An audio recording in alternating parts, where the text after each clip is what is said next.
Ahoy! Today we're summarizing patch 8.5 in case you forgot. We're going to do a quick rundown of the changes in this patch, and in the background you can already see the new skins. Before we get into the changes themselves, with this patch also comes a big gem sale. As you can see here, the gem prices have been reduced by up to 33% and the guard pack is 50% off. If you're planning to buy gems or the guard pack anyways and you'd like to support me a little bit, you can use my affiliate link down below. It'll direct you to the gems website from Hyres, but I get a little bit of a cut. So if you use the link in the description, I'd very much appreciate that. And if you're buying through Epic, you can use the code SLOTH. That goes for other games as well, by the way. And now let's get into the changes. The first one is one that affects ranked, with resets coming back. If you're above Diamond 1 or 2400 MMR, you will reset this patch, and then this will happen again in 8.7, and after that I'll see how the feedback on it is. Nemesis' shield is now removed by disarms, so she gets a few new counters. Cabrakan's 1, Seismic Crush, now has 100% lifesteal instead of 33%, meaning especially if you're building Palonomicon, you're gonna heal a little bit more. Leader's Cowl's 5% power increase on yourself should now actually be working. There are various starter changes to specific modes, with Duel and Joust no longer having Death Tolerance upgrades, Arena having all starters except Eye of the Jungle in its upgrades, and other modes now allowing to buy all starter upgrades. Moving on to the items, Wind Demon gets a nerf, reducing the extra movement speed from 20% to 10% and the extra attack speed from 20 to 15%. Still a very strong item, especially with the penetration, so I don't think we'll see much less usage of it. Otherwise people might probably opt towards Rage. Upgraded Magic Shell gets a nerf. It no longer provides block stacks. Instead, every guard that has the shell effect on them will now take 50% less damage from basic attacks as long as they still have the shield. So once the shield runs out, you don't get that reduction anymore. Usually the shield should be cleared in less than 4 basic attacks, so typically this should be a buff for most basic attack focused characters. This is especially relevant for basic attack focused assassins like Bakasura or Kali, which were generally considered unplayable in higher levels of play because of this relic. The alternate timeline gets a pretty significant buff to its power from 45 to 70. It's still weaker than the other upgrades when it comes to raw power, but this change definitely makes it a more appealing option for a variety of characters. Archmage's Gem, after receiving a variety of nerfs to his passive, now gets an extra 200 mana, which honestly probably won't make much of a difference. Dimmer Focus also gets a buff, increasing the magical power of the item from 90 to 100, which I think makes this once again a little bit more interesting, after a lot of mages had been opting more towards Sense of Time. Bumper Spear gets multiple buffs.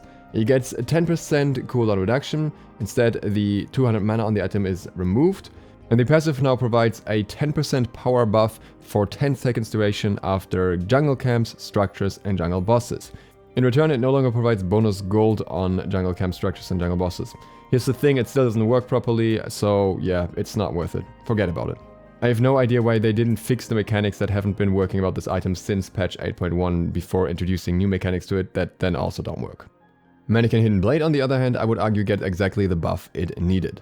The basic attack power of the item is removed, but instead it now provides 60 physical power and 90 magical power. The bonus damage of the passive is also increased from 15% of the target's current health to 20%, which is physical power scaling, by the way, so it's not true damage. I see a lot more applications for this item now. The biggest problem is that you have to build Mannequin Scepter to get to it, and that's a relatively rough path for a lot of junglers due to the lack of sustain or power on that item. Seer of the Jungle gets its attack speed increased from 15 to 30%, and the duration of the buff on the passive is increased from 10 to 15%, but honestly, I think everyone will still stick to Protector of the Jungle because even after this, the passive is just too weird. Whereas X gets a buff, increasing the health steal from the passive from 25 to 30, while also reducing the cooldown from 10 to 8 seconds. I honestly don't think that is enough to stop Bluestone, especially since Bluestone has the more appealing upgrade for most warriors as well.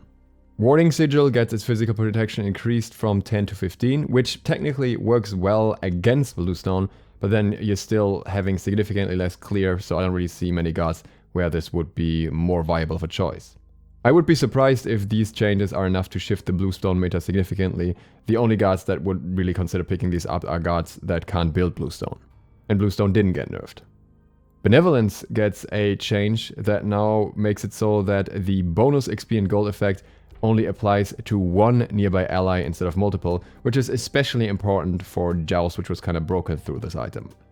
Compassion, the upgrade, also gets a buff, providing 8 gold per 5 seconds now. This is after this item has already been picked up significantly more and is generally considered very strong, so it's kind of ironic. Obviously by the time this change was made, this wasn't all that clear yet. If you want to check out my full detailed video why this item is so good now, then check out the link above. Cinderella's Boon gets its health and mana restore from the passive increased from 3 to 4% per assist.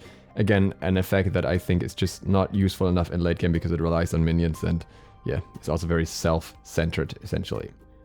Jaren's coin, also a very interesting item that got picked up a lot more when this buff was announced, and now it's coming through and it's already a very popular item, decreasing the cost from 2500 to 2400 and increasing the magical power from 80 to 90. To be honest, these changes aren't drastic and they're not suddenly going to break the item, but it's going to be a very popular item on a lot of mages in my opinion now. Book of Thoth is getting a buff to its passive, increasing the mana contribution from 9% to 10%, and the MP5 is increased from 15 to 20. I think a bigger deal would be if the MP5 was actually applied to the other tiers of the item as well, but that slight power increase is definitely nice. Spear of the Magus apparently wasn't popular enough because Spear of Desolation was too popular and was overshadowing it, and therefore now it gets 12% lifesteal, which makes it a very interesting pickup for quite a lot of mages. Gonna be hard to convince anyone to actually build Divine Ruin now. Mail of Renewal gets a tweak. The health of the item is decreased from 300 to 250, but the heal of the item on your allies is reduced in time. It now only takes 10 seconds instead of 20 seconds, so that's a fair bit of a buff. That means it now heals your allies for 15% of their maximum health in 10 seconds, or 1.5% health per second, which is 3 times as much as Stone of Gaia. I think that can be quite significant.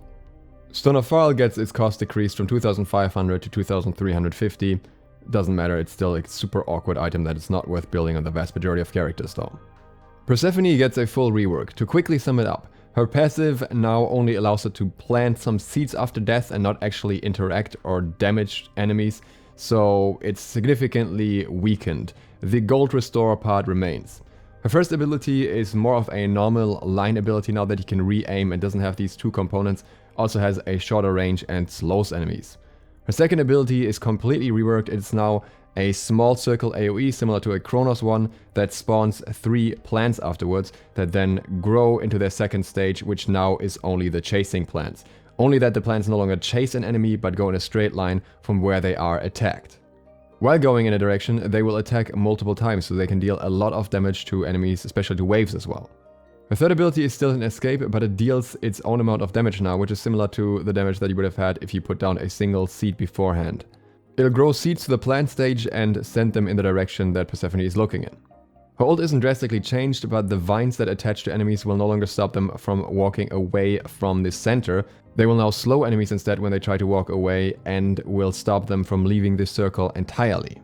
For a more detailed breakdown of the Persephone changes and how the mechanics work, I will link you another video right here.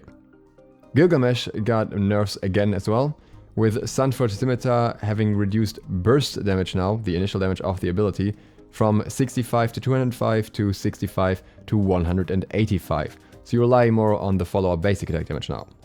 Dropkick also has its stun duration adjusted from 1.1 to 1.5 seconds to now 1.2 seconds at all rank, which is generally more of a nerf.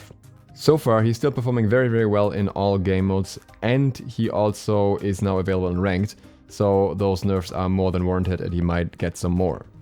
Tiamat gets a nerf to her basilisks, her serpents, decreasing the lifetime of the deployable from 21 seconds to 11 seconds, meaning overall only 4 of them will be spawned in 2 waves instead of the previous 6, and I think everyone agrees that that was needed. Bakasura gets the mana cost of his Eat minion decreased from 55 to 40, and the ability now restores 60 to 80 flat mana depending on the rank upon successfully eating a minion, so actually getting more back. Butcher Blades also has its cooldown reduced from 14 to 12 seconds. Keep in mind that these buffs are coming along with the shell nerfs, so they might just be enough to bring Bakasura back into the game. Bellona gets the spin damage of her bludgeon increased from 30 to 150 to 45 to 165. Pretty significant buff early, but overall probably won't do all that much. But Eagle's Rally also has its stun duration increased from 1 second to 1.25 seconds at all ranks, which honestly feels appropriate for an ultimate. Kyron has a buff to his Giddy Up, now giving this ability knock-up immunity while galloping. He is doing quite well at the moment, this is more of a perception thing apparently. Daji gets a buff to 1000 cuts, increasing the base damage from 25 to 105 to 30 to 110, so especially the early game. And Trickster Spirit gets its base damage increased from 70 to 230 to 80 to 240, which again also especially affects the early game, but obviously the base fails in late game too. Ironically, Daji has been played a little bit in the SPL, but I don't really know yet where that is going, so I think these buffs are still a good idea. Fafnir actually gets huge buffs. Cursed Strength, his stun, gets the cooldown reduced from 15 seconds to 15, scaling down to 13 seconds with rank. Normally this is what you level first, so you'll feel this pretty early in the game. Underhanded Tactics, his leap and disarm is now reduced from 18 seconds to 15 seconds cooldown. So we're talking a total of 5 seconds of cooldown down on his CC or chase potential, escape potential, no matter how you want to look at it. And all of this applies to the Dragon Form abilities as well. I think these are quite strong buffs and I wonder if this will actually bring him into the meta.